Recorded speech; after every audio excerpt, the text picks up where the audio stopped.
हज़रत अली का फरमान है कि लोगों के पास बहुत सा पैसा होगा, एक दिन ऐसा आएगा कि महंगे कपड़े पहनकर बाज़ारों में अकड़ अकड़ कर चलेंगे, लेकिन उनको क्या ख़बर कि इन्हीं बाज़ारों में उनका कफ़न भी मौजूद है। क्या इस्लाम में औरत को इस तरह का लिबास पहनने का हुक्म दिया है? बस मुसलमानों को बस एक सुन्नत याद है नबी पाक की, 16 से 17 साल की उम्र में निकाह कर लें या शादी कर लें, बस फिर व्लॉगिंग स्टार्ट कर लेनी है।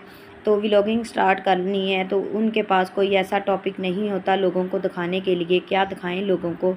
बस उनके पास एक बहाना है कि 16 से 17 साल की उम्र में निकाह कर कर लोगों को बताना है कि इतनी छोटी सी एज में हमने निकाह और शादी कर ली है। तो यहाँ से वो फेमस हो जाते हैं और लोग उनका इंटरव्यू लेने उनके घर चले जाते हैं। तो यहाँ से वो व्लॉगिंग स्टार्ट करते हैं और फिर उनके पास कुछ भी नहीं होता दिखाने के लिए। वो अपनी औरत का